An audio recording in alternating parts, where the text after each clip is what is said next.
a proper movie, an Amblin Entertainment movie, guys. We haven't had like a proper movie in a while from an actual studio. It's wild to see something with a budget. Yeah, with a budget, with like Steven Spielberg produced it with an actual director that's pretty good, and it's definitely a different take on Zorro stuff, which we'll get into when we get into it. But yeah, I really like this movie so far. I mean, I've seen it a bunch of times. This is not my first, so I'm excited to talk about it. It may not be Zorro the Gay Blade, but we're finally making good on our promise to cover something Zorro. Yes, it's something Zorro, and that's how we're gonna have to talk about this, because we get to talk about everyone's favorite Spaniard. Mm-hmm. So, wait, what? You guys keep saying Zorro. I watched cut one of the Mask. What? You clearly Mask. There was Rocky an ellipses. Dennis? You had to follow the rest of it. All right, I'll be back. Smoking. Roll it. Here we are.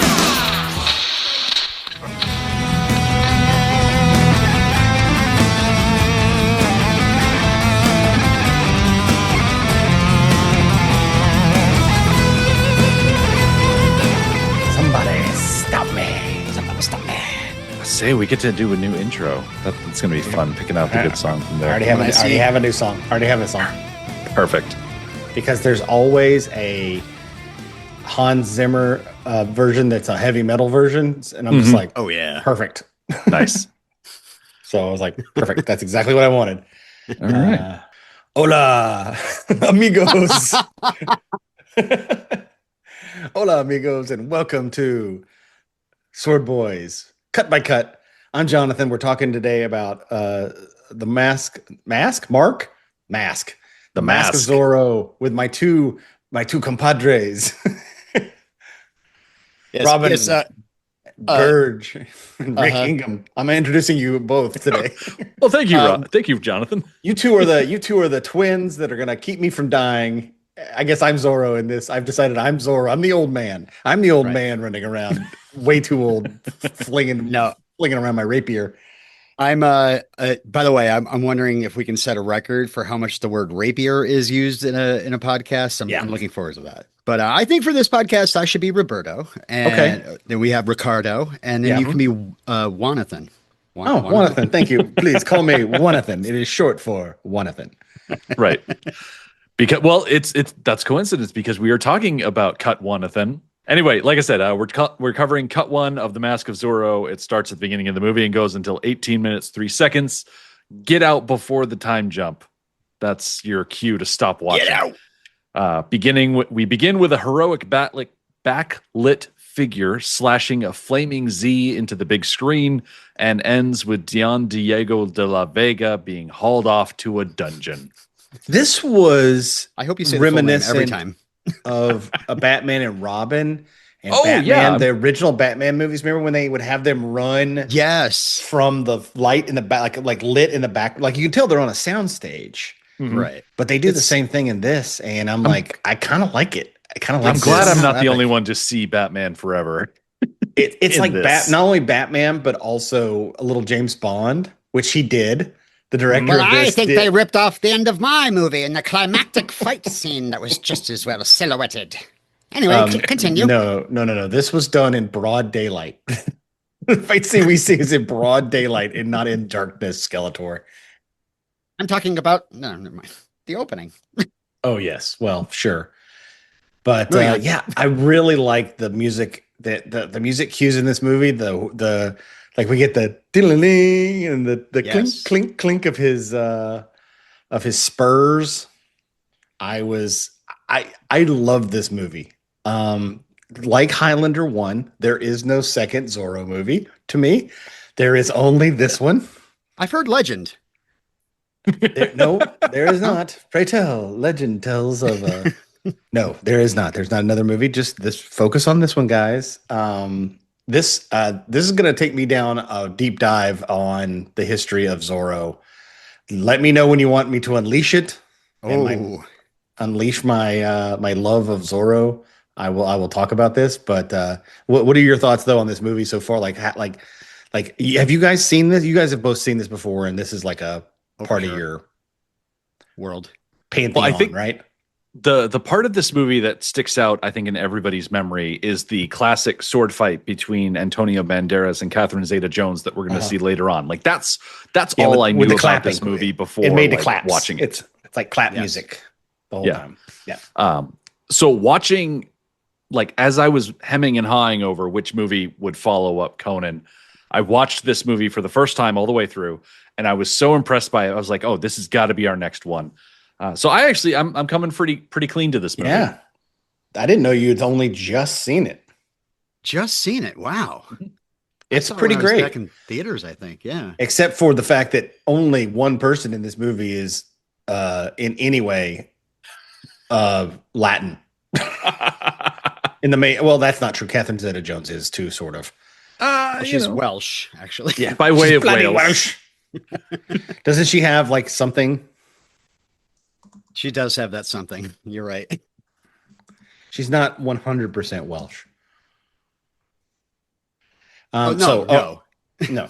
Okay. Let me go through this. Zorro. Zorro. Jess. I will start with the number Zorro. Originally, Careful. this was written by a gent named Johnston McCulley. He's a pulp writer. Mm-hmm. He wrote this in the 1919s and was just trying to coming up with this fun character who righted wrong and worked in Alta, California, which is where they are in this movie, which is a fun callback. And the book that like made them super famous was, do you remember? The Curse of Capistrano. Yeah, the Curse of Capistrano. So it didn't really even have Zorro as like the main, like Zorro wasn't it wasn't called Zorro.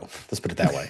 So, when the story came out, it became a huge thing. And what happened was maybe 2 years later, Douglas Fairbanks, he and his cohorts at United Artists had just started United Artists. And he decided he was going to do a silent version of this movie. Well, silent, the only kind of movie they could make in 1920. Yeah. And so he made this movie, and so basically 2 years after it was created, they invented the look. So this look has been here since the original 1920s, which is crazy that they've never really changed it. It's always been the same hat. It's always been the mask. It's always been the velvety clothes and the gloves, and every once in a while he'll wear a red sash, but a lot of times he's wearing a black sash. But it was like they built this up. And I remember when I was a kid, my parents would give me tapes of these weren't taped off anything. They were like, you could buy them. They were like from like a history place. Basically, they gave me Lone Ranger, they gave me Zorro, they gave me the Phantom. It's all the serialized radio plays that they had of these guys. Mm-hmm. And so I listened to these, and it was always, it's again, not one Spanish person involved. It's always like Fred Johnson as Zorro. And they would, he would be Don Diego de la Vega, and then he would be Zorro, and he would just change his voice, kind of like the old Superman serials when he was Clark Kent versus Superman. And one of the things that I didn't even think about this, but in the 1920s when he wrote this, this Johnson guy invented the alter ego for a superhero. He invented Batman. How is the Scarlet Pimpernel related to this? Isn't that the same kind of like a masked guy has an alter ego? I'm sorry to throw you a curveball. I wasn't sure if you guys knew. I just came to mind. Well, that was written in 1905. And I know nothing about it. Okay. We'll come back to it. I know that they did a movie in like the 30s. Right. Of the Scarlet Pimpernel. Is the Scarlet Pimpernel originally a guy who is righting wrongs? I believe so. I think he's like a classic, like rich guy during the day. I could be again. No, you're right. I'm looking at it right now. Sir Percy Blankney. Apparently, he's a wealthy fop who's a formidable swordsman and quick thinking master of disguise and escape artist. Add it to the wheel. Add it to the wheel. We're going to talk some Pimpernel soon. It'll be straight Pimpernel. Yeah. So well, let's talk about that then. Now we have to find out who ripped off who. Yeah. Right. But this is one of the endearing things is they did this. Now, a movie we definitely going to have to come back to is the 1974 The Mark of Zorro, starring Skeletor himself, Frank Langella as Zorro. Wow. We got to put that on the list too, because that's based on the The Mark of Zorro, the original one. That's a remake of the original 1920 movie in 1974. This movie takes parts of both and makes a new story. Because in this story, we've never had it where Don Diego de la Vega was not Zorro. Yeah. The important thing is that The Mask of Zorro is a sequel to the story that is contained in all of those The Mark of Zorro stories. Yeah. So it's basically Beyond. It's made for me. It's made for the kid that watched the stuff in the 80s, and they're like, oh no, Zorro's old now. Like, Zorro's an old dude. He's still procreating with a really hot wife, but he is old as shit. This is Creed. At the beginning of this movie, the cut we have is the cut that is also full of the whole just hilarious dye jobs and wigs to make these two gentlemen look anything but old men. Mm-hmm. The amount of black grease they have put into Don Diego de la Vega's hair and mustache is frightening. Right. But it doesn't bother me. It really doesn't bother me because the point of that we're going to get to as we talk about this movie. The point is, in this one, he's kind of a superhero. He's stronger than a normal man and faster than a normal man. So he's kind of a superhero in this, as opposed to just being a guy who's good at fighting, which I kind of like because they use it later on. Like, he's basically stronger than he should be for his age. Yeah. Yeah. Which I like. And more nimble. So it's treading on believability. It's like, how dare you? I think I believe that Anthony Hopkins can fly. Zorro is more than a man. He's an idea. He is. Yes. And so they bring in, so this movie begins with a crawl, thank God. Mm-hmm. Oh yeah. I wanted to have a couple of comments on this. Well, you referred to the music earlier with the mariachi, but then we get into the I love the foot taps and hand claps, that flamenco sound. Yeah. And of course I looked up the word flamenco in IMDb, and the absolute first movie that came up was Mission Impossible 2. Same. Everybody knows the flamenco from, right? Yep. From that one scene where they're in the house. And I love that this opening crawl actually ends with the last two words, "Final Reckoning." So it's all related. Anthony Hopkins just gave Ethan a mission a little while ago. It's all tied in. This movie I'm amazed it got a sequel. It cost what did it cost? Hold on. Mask of Zorro. I have all the other stuff, but I don't have the actual budget for the movie. I will say about the opening. Oh, I was right. Yes, 95. While you're looking. Oh, you got it. Yeah. So it cost $95 million, and it's domestically made $94 million, but then made 156. So it only made $50 million, which that's not really the metric for a sequel. But I didn't think this movie was a flop when it came out. I remember when it came out, and it was awesome. And I saw it in the movie theater. Did you guys? I know you didn't, Rick. Did you see it in the movie theater, Robin? I'm pretty sure I did. I remember that trailer moment of Antonio slashing Catherine Zeta-Jones, and like, whoa, I got to go see that movie. And lots of that rollicking action. We got I'm not sure what came first, but this is like the Robin Hood, Three Musketeers era, like those 90s adventure movies that we still love. And they're still good. Some are more cheesy than the others, but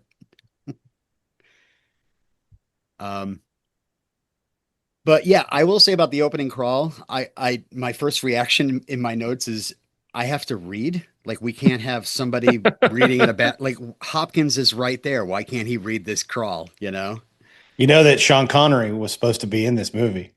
He was supposed to be Don Diego de la Vega. Well, he's already played one famous Spaniard. He might as well play another one. Yeah. That I'm glad they did not do that. I'm actually okay with Anthony Hopkins in this. Anthony Hopkins is doing an accent, and I don't know what it is, but it's not American and it's not Spanish. So I'm actually okay with it. It's like in between. He's doing the Californian accent. Let's go with that. Right. A pre-statehood Californian accent. His voice is slightly altered. Yes. Right? Okay. So to altered.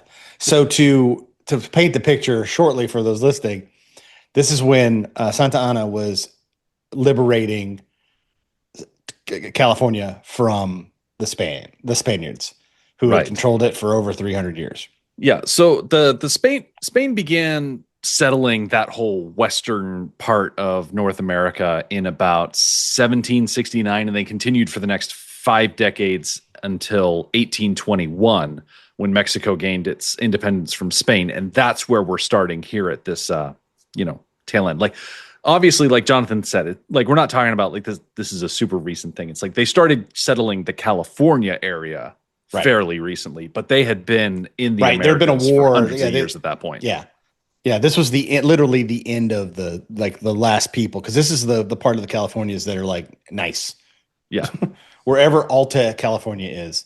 Yeah, I looked it up. It says it was comprised of California, Arizona, Colorado, Nevada, Utah, and Wyoming. Oh, yeah. And right here in 1821, the land is going from as being just a province called Alta California, going from it was like New Spain, and now it's going to the Mexican Empire, of course. Right. Mm-hmm. So, don't you remember the map? There's a scene later in the movie where there's just a giant map.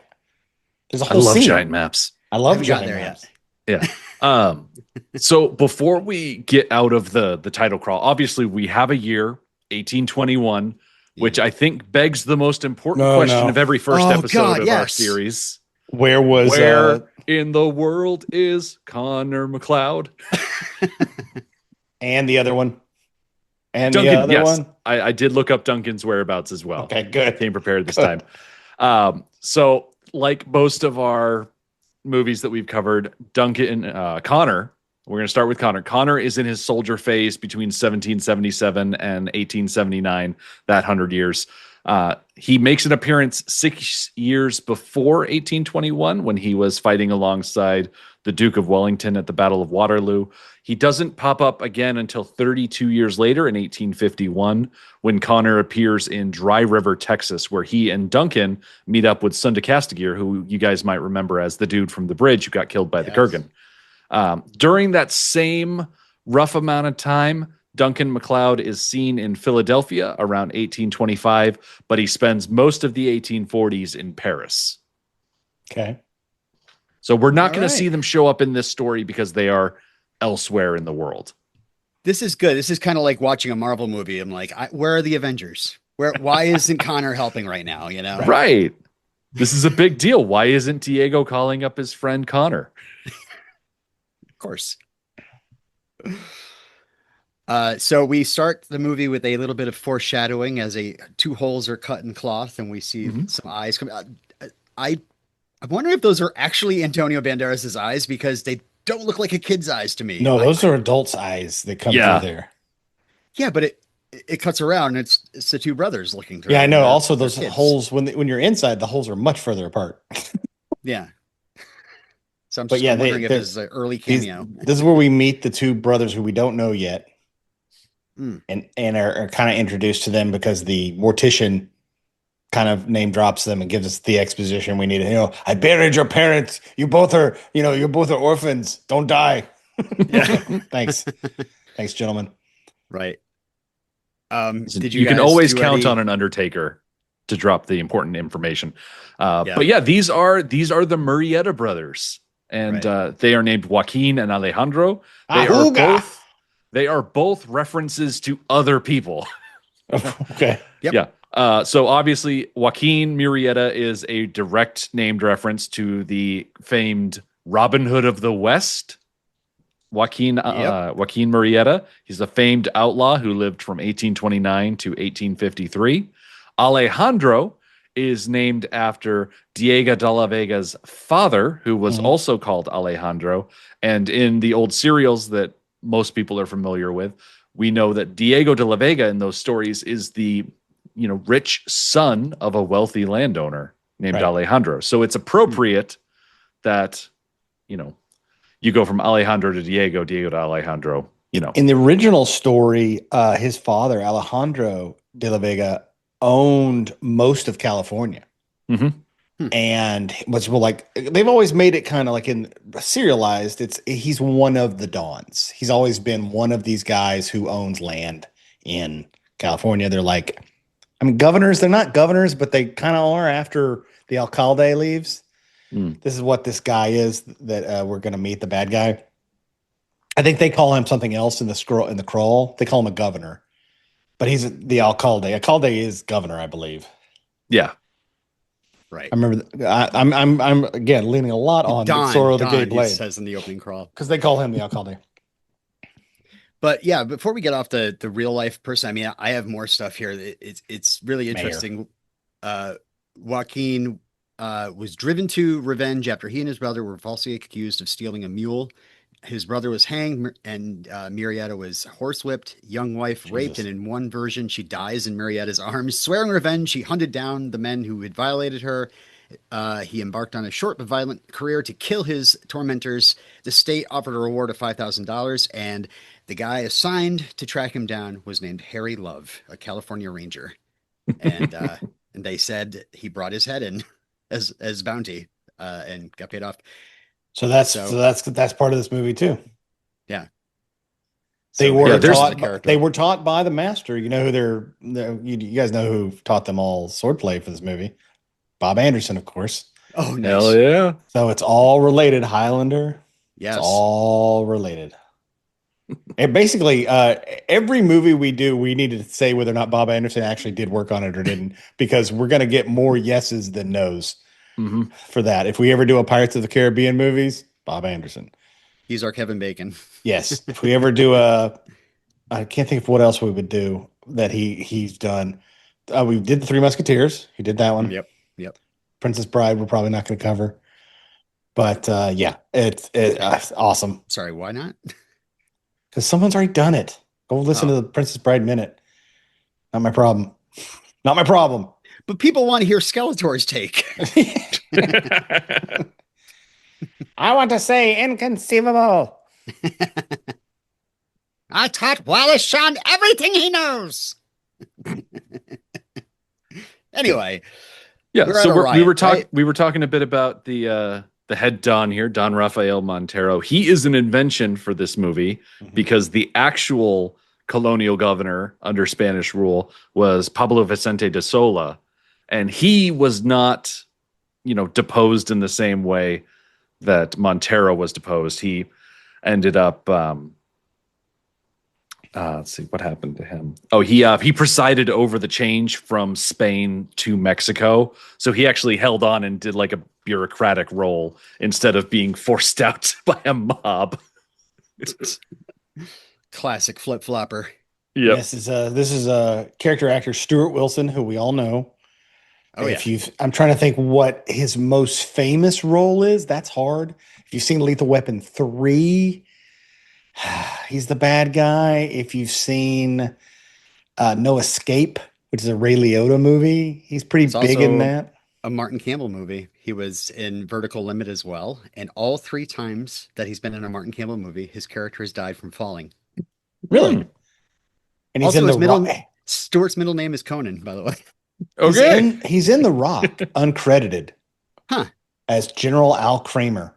And I kind of remember that because didn't they call, like, he's one of the guys in the room, when they go to the Situation Room. Mm-hmm. That's so weird that he's uncredited. He's in that scene. Like, he's the one telling them basically they're screwed because this guy is like gonna fuck with them.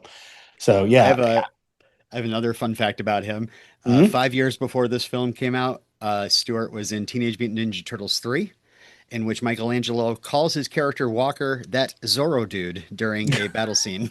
Well, that's racist. Also, he's from Surrey, England, so. Yeah, I love how all of the people that are very specifically from the nation of Spain, they're played by English people. Yeah. Not great. It's the 1990s, the end of the 1990s. No, there were no Spanish actors other than Antonio Banderas. Like, geographically, it's not that far off. Sure. I guess they got it close. Is that what we're You know, saying? Relatively speaking, on a world scale, England and Wales are not that far away from Spain. Sure. It's all one England planet. England from Spain is a lot closer than England to Mexico. I am also happy that they didn't do. Everyone is doing Bridgerton accents. They're like, if you have one, you have it. If you don't, you don't. We're moving on. We're not.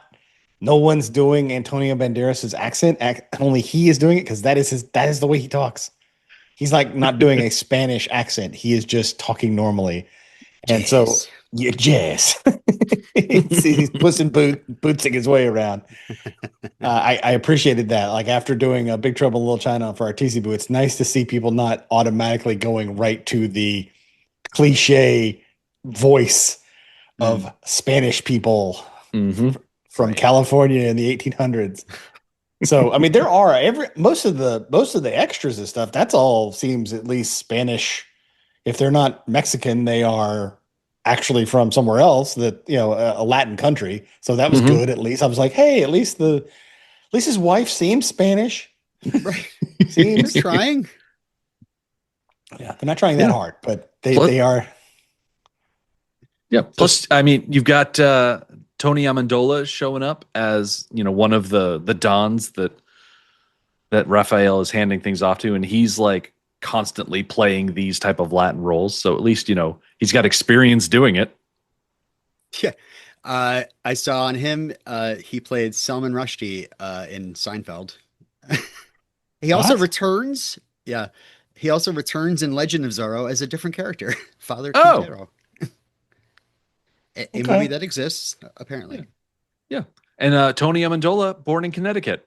Once again, relatively geographically close to Mexico. Sure. Yeah.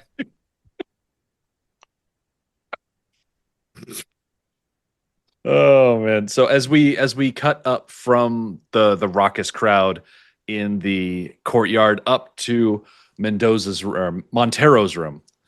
Rafael Montero, he is standing on the balcony, is using a little bit of snuff powder. I was wondering, oh no, is this cocaine? Are we doing hard drugs? But nope, it's snuff powder. It's finely ground smokeless tobacco, because they didn't actually synthesize cocaine powder until 1855. So it's a little early for that. All right. They snort tobacco? Yeah. Haven't you ever seen in the movies, they were always had these little tins and they'd just take a little pinch and I never know what it is, I guess. Yeah, I snuff would never think it powder was tobacco. originated in the Americas. It was introduced to Spain following Columbus's second voyage to You the can New snort World in the anything, 1490s. Robin. I guess so, yeah. Yeah. Basically, it was an easy smokeless way to get nicotine into your system. Sure. Yeah. Other than butt chugging, which they weren't doing. Yeah. Excuse me while I go butt chug. We're going to do a special butt chugging episode just behind the paywall, though. So Right. You don't get that for free.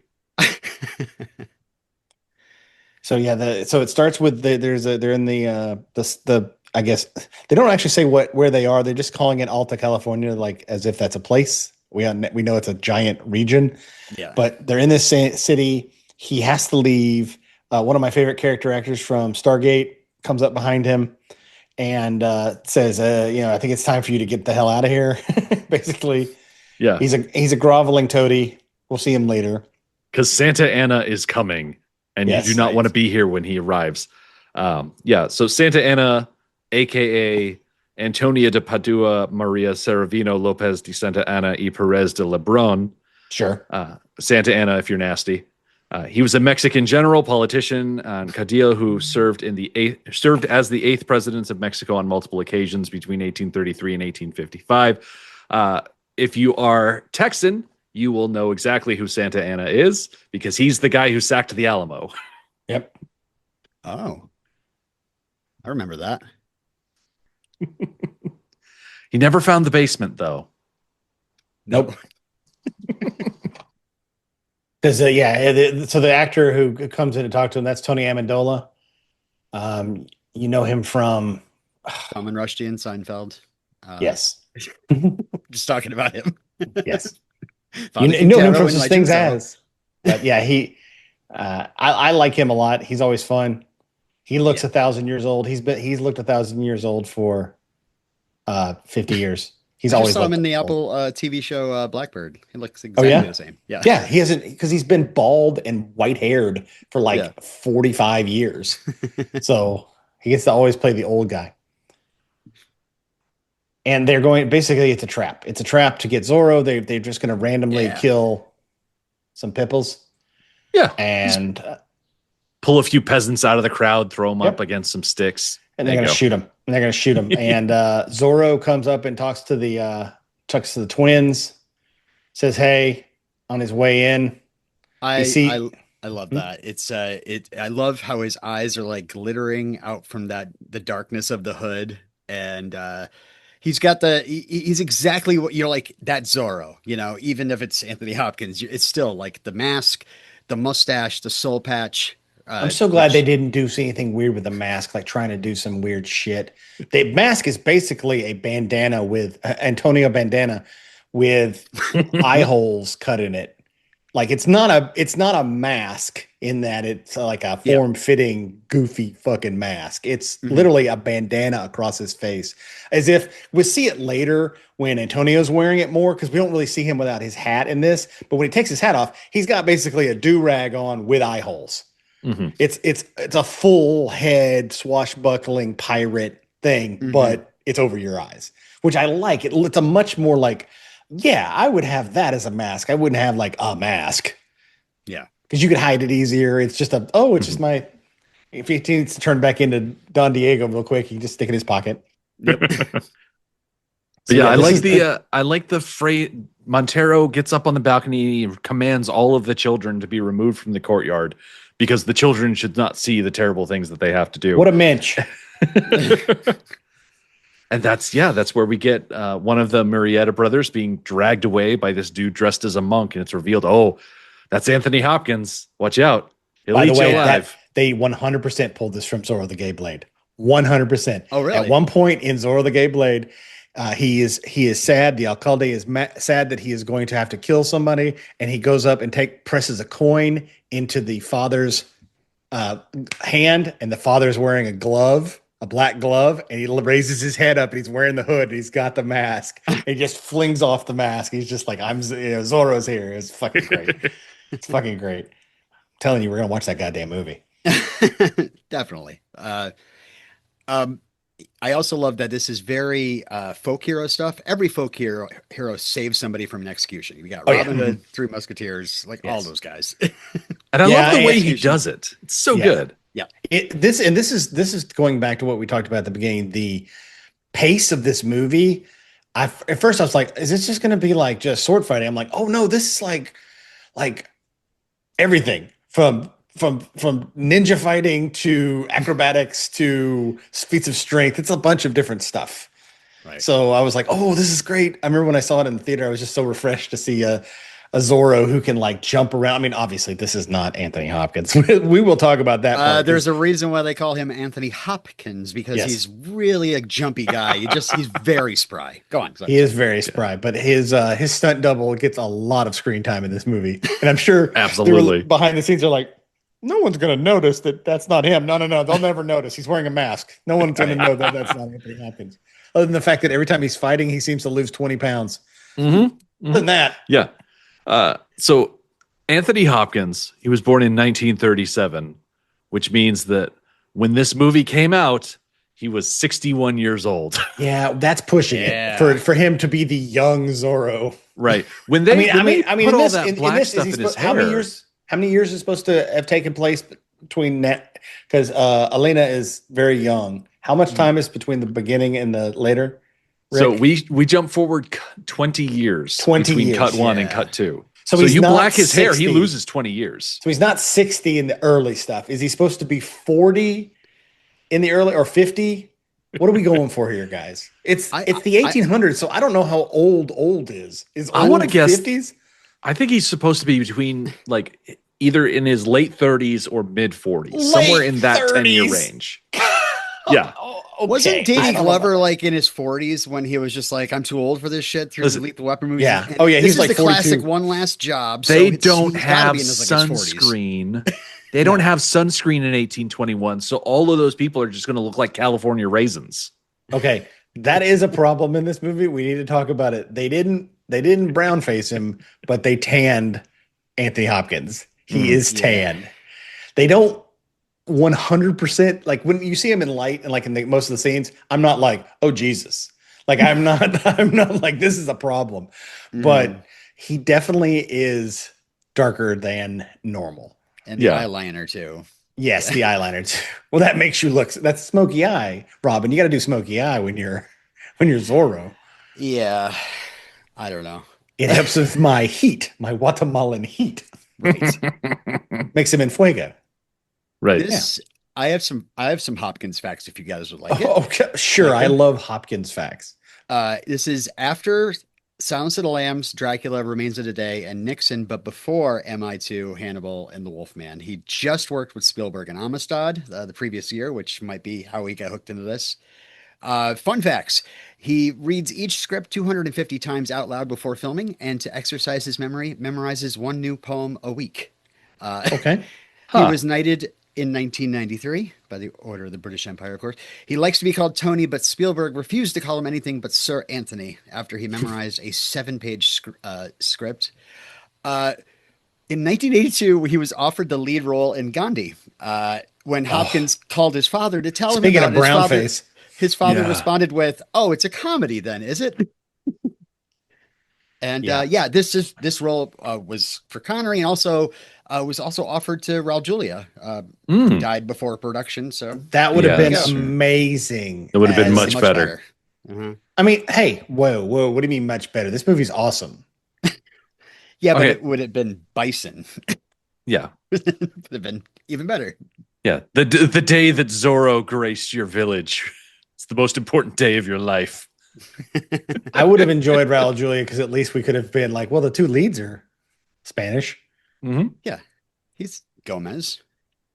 Gomez, another famous Spanish character that he's played. Put Moon a over mask Parador. on Gomez. Moon over Parador, another Spanish character. And of course, Catherine Zeta-Jones would go on eventually to play Morticia in the Wednesday show on Netflix. Holy shit, it's all related, guys. Yep. All right, so they do a fight.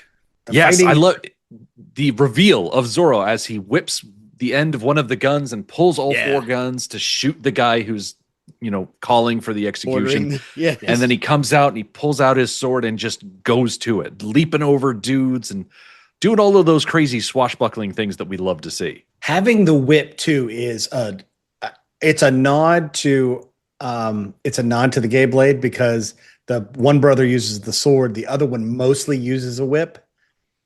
And having them both, I really enjoy the play between both of those. Where he's just like when he's zipping around that courtyard, he like whips his way around and like is Indiana Jonesing his way across, and then in not even a second, his sword is out again, and I just absolutely love it.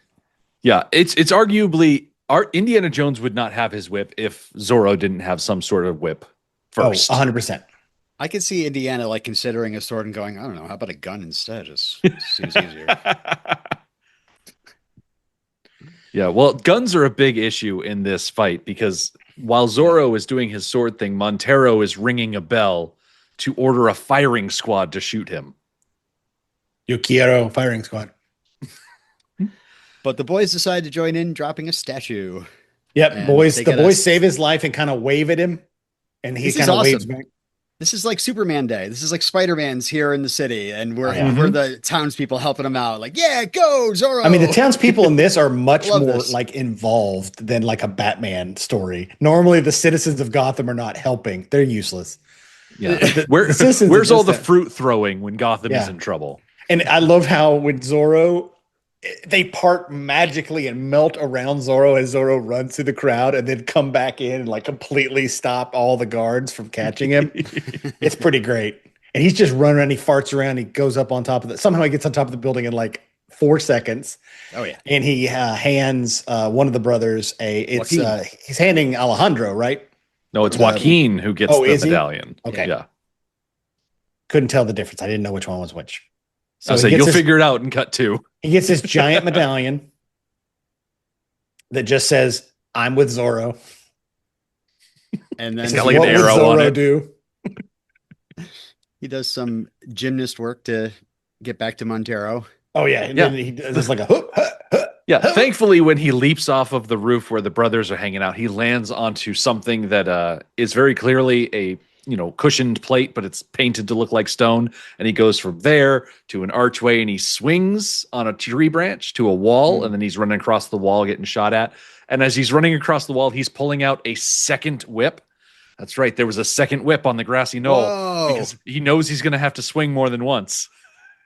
So he's leaving those whips entangled up there. They don't just Yeah, he just automatically come has entangled? like Batman. He has a utility belt. It's just lousy with whips. He's just got like 6 whips. Yo, Diego, where'd you get them whips? No. Suddenly turned into Pimp My Ride. So he meets up with the bad guy, and he gives him first a little parting gift, a little Z on the neck. Yeah, That is a 2. It is a Z. Would you kill 3 men just to capture me? And he's like, no, I'd kill 100 men if it meant I could kill you. And it's like, damn, Montero's got it bad for Zorro. So he gives him three marks, and I think this is where, and this is what the part is in the movie that you come back later to. Mhm. Montero did not know who Zorro was, but figures it out. I don't think he's ever been this close to Zorro. Yeah, like he's face to face with him. Zorro literally calls him by his first name, and he's like, okay, well, I'm seeing his eyes. I'm seeing the lower half of his face. He's speaking in a very distinct voice. I'm not an idiot level like of every other familiarity. movie that's ever been made, and the mask does not completely. I would notice if Rick was wearing a mask and rocked up to me, Yeah. I'd be like, Rick, what the fuck are you doing? You're being robbed. Yeah. Yeah, there's this look on Montero's face when Zorro calls him Raphael. He's like, wait a second. Yeah. I know this asshole. You sound like that guy from Remains of the Day. And then, of course, the real star of the movie shows up with in response to Zorro's whistle. Of course, his horse. Tornado. Tornado. Yeah. Great name. I was waiting for what I see how it goes. I was waiting for what voice Tornado was going to have. I was assuming it was a Clompy with a Spanish accent. Ole! Hola, amigos, I'm here. Me llamo Clompy. Bibliotech. You can call me Clompo. Clompo. I'm on every movie. They call me a hay player, but I show up most days. Hey, player. My God. Stupid. Yeah. So, anyway, Zorro's got balls of steel because he's able to jump down 20 feet onto a saddle. Yeah, he's fine. How do these guys do that? It's a It's constant amazing he mystery. could have any kids at that point. Yeah. Like as he gets on the horse and he rides up and he's like rearing in front of the sun and no one can hear him, but he's like, all right, guys, I'm going to go now. Oh, like, oh my God. Just so you know, Can't stay. Clompy doesn't translate Really? into There's no Spanish. Mi nombre es Clompo. Clompo. Oh, that's who it is. He's Clompo. See, I am Clompo. Mi amo Clompo. Yeah, just give him the Antonio voice. Yes. Oh, wow. Jess. Well, I just I think of him as it's the Flonase B commercial voice. That's the voice we're doing. So so we know now we didn't talk about it earlier, but I keep forgetting the goddamn bad guy's name. His actual what? Yeah. Montero, Raphael. Right? Yeah. He has given the other Dons the land that would have been taken. This is his big scheme. By giving the Dons the land, the Dons will be okay when Santa Ana comes in and be like, oh, these are Mexican Americans or whatever they're called at that point. Californians. Yeah, Californians.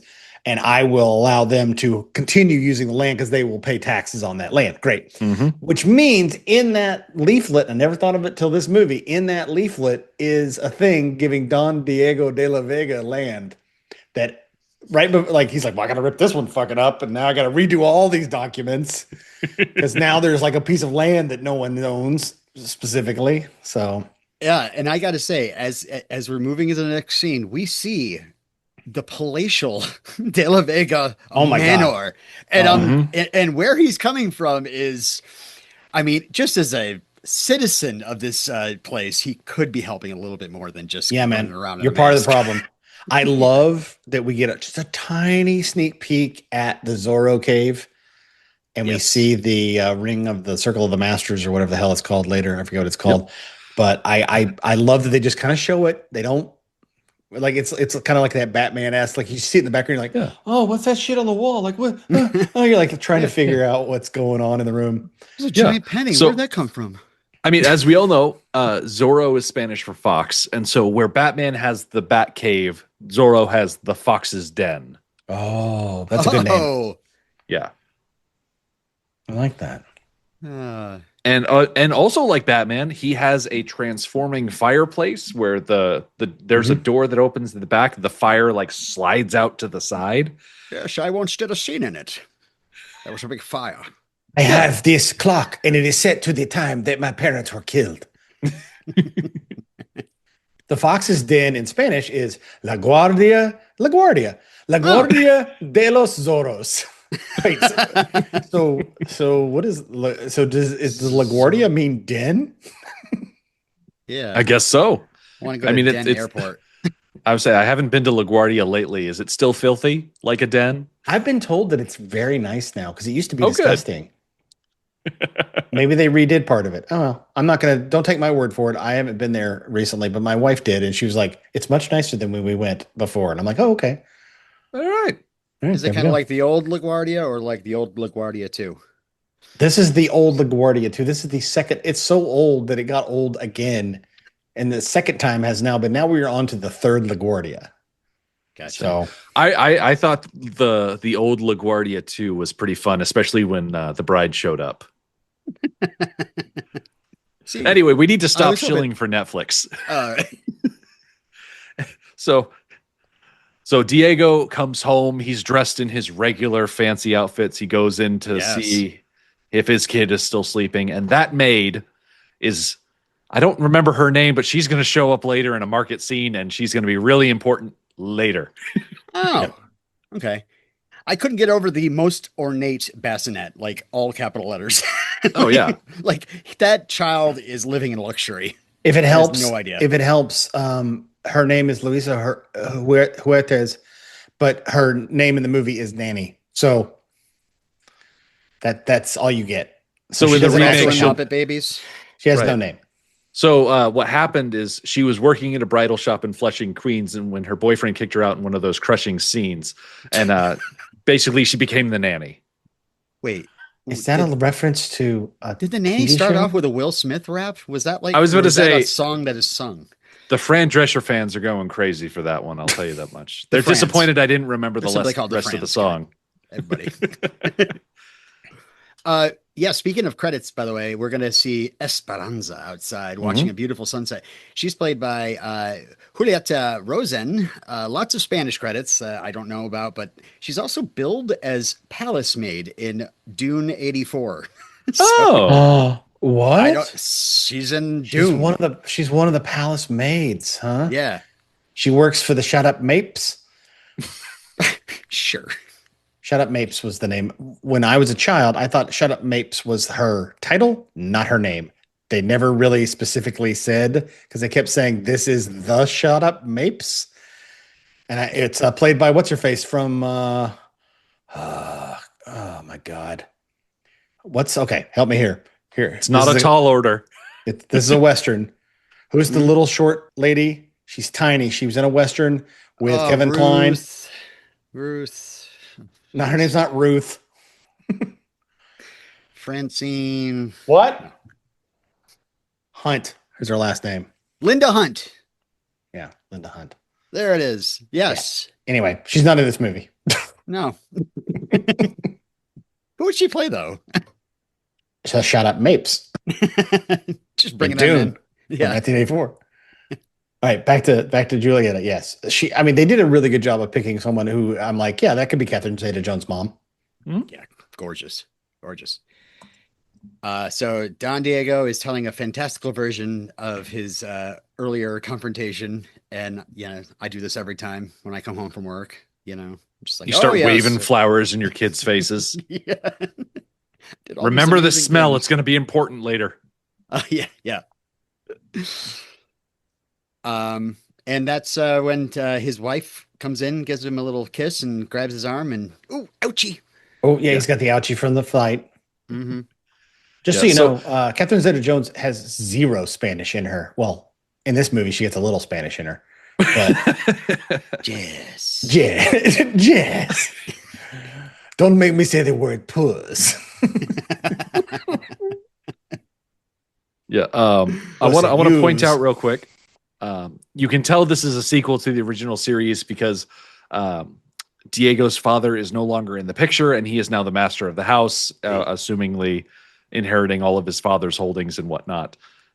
Which is why we don't see an old Alejandro de la Vega tottering around the house talking about how I used to be in charge. I would have paid good money for him to play both characters. If he had been his older father, that would have been amazing. And he could have just been like, my day, Zorro. Somehow old Zorro is actually kind of racist. And you're kind of like, wow, where'd this come from? He's supposed to be Spanish. Why is he racist? I'd like a grumpy old men situation where like Mickey is playing Don Diego's father, like the cantankerous racist, constantly having a cold beer in his hand. Cerveza. Cerveza, sorry. Please. He's wearing a big red sombrero with MACA.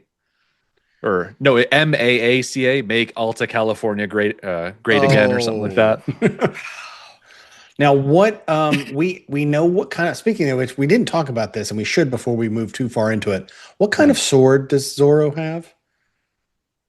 I mean, isn't it? It is a rapier, but is there anything specific that is different than what that is? You know what I mean? Is it a specific kind, like a long nosed, snub mouthed? Does it have like a cool? When you go and you look up some swords, they're very specific kinds of swords. Mm-hmm. Yeah, is it because they have a certain guard on them? Like, what's the difference between a rapier and a foil? We should know this stuff. I'm the only one not Googling, by the way. Yeah, because I'm looking up Zorro swords, man. It says it's a thrusting weapon. Hello. Yes. It is a thrusting weapon. Okay, Sometimes so referred to as a spadroon. It is a fencing foil. That's what it is. So it is a foil. It is a foil. Yeah. So a foil is a rapier. There's another word, an English catch-all word used to very generally refer to the utilitarian cup hilt swords found all over America, with usually wide, relatively short, sturdy, well-tempered blades. Those were referred to as bilbos. Bilbos. Not to be confused with the Hobbit. Yeah. The I'm not spadroon sure is what came after the rapier. Like it is a fencing sword, and it's the one they use in most movies. These are not pleasant names for swords. Okay. Bilbos, rapiers, spadroons, and foils. I don't want to hold any of them. Give me a broadsword. But you're not going to get one of those in this. This is all about stabbing people with the pointy end. This is not about slashes.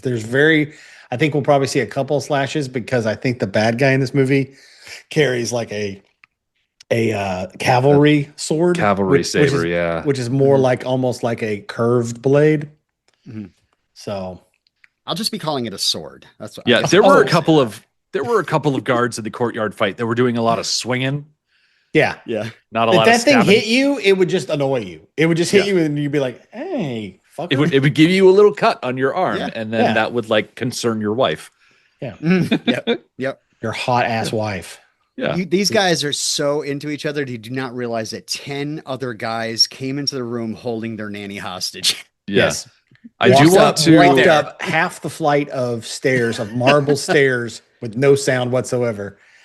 I mean, I can do want to understand point it from out his real point quick. of view, but from hers, like she's that entranced with Anthony Hopkins that she didn't hear it, because the other way around, I can totally get Well, it maybe lost in she's the into moment. his steed, who's named tornado also. Listen, Great Anthony tornado. Anthony Hopkins has one of those voices that is not unpleasant to listen to. Like I can understand Yeah, that's why true. baby Elena, who does not understand any sort of language, is so enamored with the sound of his voice. And so I imagine that like when you're hanging out with Sir Anthony Hopkins, everything else kind of melts away and it's easy to be snuck up on by, 10 dudes with guns and swords. Right. So yes, the bad guys are there and Montero's there and he's like, "Oh, here you are." And he grabs his arm. So he knows who he is. It's a blood big- trader. It's the big reveal. So Yeah. this is when I saw this part, I kind of went, "Oh no." I was like, "They've already unmasked Zorro the first 12 minutes of the movie? Oh no. This isn't going to go well." Yeah. Nope. Well, I mean, it's interesting because not only is Diego de la Vega his Montero's sworn enemy, but it's the added insult of Diego de la Vega is also the man who stole in quotation marks Esperanza away from Montero. So Yeah, there's that added like tension there. I agree that the script for this movie is really good. They do not explain everything up front in stupid ways. They just basically said, he's like, I need to take you. I apologize. I need to take your husband away from you. I'm sorry I couldn't make you love me. The lines that come out are they're so subtle, and you're like, your guys are painting a great picture at the beginning of this movie. So he was the spurned lover. Yeah. Because you got to think Esperanza is probably not some street rat. She's probably also from money. So she probably was wooed by these two years ago when he was the whatever governor in training, and De La Vega was the son of Alejandro De La Vega, and he won out wooing. I love the idea that Montero, like, finding out who Zorro really is, like, probably his first thought was like, that asshole. God damn it! I hate that guy. Yeah, I bet that's exactly what that look on the balcony was. Calling back to the balcony, if you're looking at Montero, the collar that he's got up under his chin, it's stained red on the side where Zorro gave him the 3 cuts. Yes. Oh. It's not a trim on the collar he's wearing. It's blood seeping into it. Right. Yeah. So he didn't stop to bandage himself. He's So like, they fight. Well, he had to go get a notary and redo all that paperwork before he left. The guys, there's just so much paperwork. Yeah. He starts a fight. They because we didn't talk about Esperanza did mention that the daughter is strong like him, has his strength, and broke a toy. So, we didn't actually go through that part of it. So they're subtly mentioning that he's stronger than normal people. Okay. Yeah. And when the fight breaks out between him and Montero, like Montero is kind of holding his own, but he's very clearly being overpowered by Anthony Hopkins just wailing on him. Yeah. Right. And his second in command's like, well, no, let him fight. Let them fight. Let them fight. Yes. Well, until that asshole pulls out a gun, and starts right. And then I started blasting. And he shoots Esperanza in the back. This is back when you shoot somebody and they're immediately dead. Well, yeah, because the ball is like 1.5 inches wide. Right. It's a cannonball. Shoots her. He goes up, stabs the guy. That's awesome. And kills him. And then he's laying on top. Excuse me. He's cradling her dead body. Yes. And he's like, I would never have hurt her. He's like, she wasn't yours to protect. I was like, oh, what a great line. Hey, dude, maybe read the room. Maybe don't say that to him right now. But yeah. Meanwhile, the room is starting to burn because they knocked over a bunch of candles. It's in fuego. Nice. For our Spanish listeners. And they're going to leave. And as they're leaving, this is kind of where the evil Montero plan comes. This plan was not the plan. Obviously, he was going to take Esperanza and the child and probably keep them safe forever. But with her dead, he puts De La Vega in, because this feels like he came up with this plan right then. And the plan is, I'm going to let you live because I want you to know that I took everything from you. So he's like, I'm going to take your baby. and I'm not going to let you hold her, and I'm going to take her away, and you're going to rot in jail. Yeah.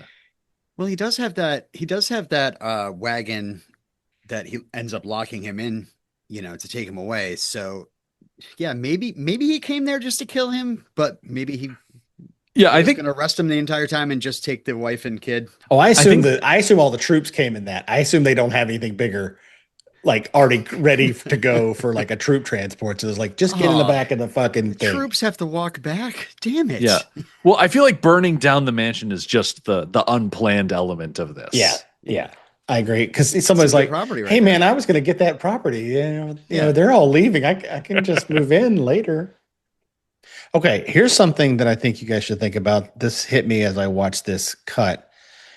Catherine Zeta-Jones basically married her husband from this movie. Married her father from this movie. She married a man 1,000 times older than her that kind of has that Don Diego kind of vibe he's kind of a swashbuckler. Yeah. I was kind of like, oh, I see. So she thinks she fell in love with this type of person on the set, and then when she met him, she's like, oh my God. That's Jack Colton from Romancing the Stone, of course. Yeah. He's just oozing charm. So Yeah, when I did they get noticed that, together? I was like, there's definitely there's a vibe here. Yeah. We'll definitely have some Catherine Zeta facts. Oh yeah. I was just say, does Entrapment have any swords in it? I don't. It's Well, got there's Sean only Connery in it. So it doesn't have swords until she starts doing that laser dance, and then the swords come out. If you know what I mean. No one on set could stand up after the scene was shot. They all had to be sitting. Let's put it that way. I need a few minutes to think about baseball. yeah. And this is where this cut in, unfortunately. Yeah. It's a great way to end a cut, though. Yeah. With him, it's basically a cut to black after he's getting hauled away to a dungeon. Like he was never going to go to a regular jail. You don't send Diego de la Vega to a regular jail. You need I send you dungeon. to Zorro jail. Actually, he sent him to Three Musketeers pervert jail down in the base, like down in the gullies of that sex pervert guy with the melted face from Three Musketeers. Yeah. That's basically where they send him. It's the same jail that they put Sean Connery in The Rock. It's just like it's a basement level. You got your long ass hair turned into an old man thing. We'll see that next cut. Yeah. But yeah, so far very happy with this movie. Very happy with everything involved. It's a romping thing, and like we said early in the episode, we're jumping forward by a lot of time. Yeah. So listeners, be sure to stay tuned because next time, flash forward 20 years where young Joaquin and Alejandro have teamed up with Three-Fingered Jack to make their living as thieves, but their luck runs out when they run into Captain Love, and Alejandro is left on his own. Elsewhere, Diego de la Vega escapes from his prison in a bid to get his revenge on Rafael Montero. It's time to envision a new, beautiful future in Cut 2 of The Mask of Zorro. All The right. first time I ever heard, I think there is no theme song to Zorro, except there is one for the Disney TV show that was like from the 50s. There was a Disney TV show. But when I heard it, if you're watching 101 Dalmatians, the original movie, Jasper and whatever the hell the other one's name is are sitting there watching the Disney version of Zorro on their TV. And as a kid, I had the record for 101 Dalmatians. And so in my mind, all I hear is, out of the night, when the full moon is bright, came a horseman known, only a Zorro. And I was always like, is that the theme song from the original? And I went back and actually listened to the original radio program. No, it's not. And I was like, oh, but that's, in my mind, that's the theme song to Zorro. This movie kind of creates a new theme song that James Horner, it has this zippiness to it that I enjoy, but it's very orchestral. It's not campy. And I really like it. So excited again. I'm super excited for Zorro. I love Zorro. Me too. This is going to be another three-sword movie. I can already tell. I can feel it. it. Listen, I don't bring trash to the table. No. That's you're trying to win the great swording of 2025, which we need to have. We need to have the clear winner of who was the winner of 2024 and then who got the most swords in 2025. I think right now, isn't Jarf, one of our listeners, ahead of everyone? Ridiculous. I mean, we can crunch the numbers in the. We need to do that. We need to do behind that the paywall. We're halfway through the year. We need to do that. We need to come up with where we are in the great swordening. But I will trash it up for the next season. I'm willing to fall on my sword to make sure that you guys. I've got a bunch of movies too that I want to do too. So this has awakened something within me that there's a whole genre of sword movies we haven't even gotten to. So I'm excited for that. So yeah, we'll see you in 2 weeks. Yep. In between now and then, be sure to go on our Patreon where we've got the TC Boo content for patreon.com/ all that stuff.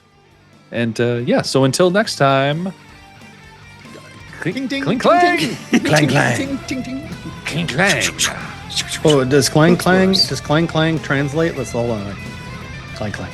Clang. God damn it, it's clang clang. Hey, I'll say it in clang. Spanish for all our Spanish listeners. Clang clang. Clang, clang. Clango. It's not clango.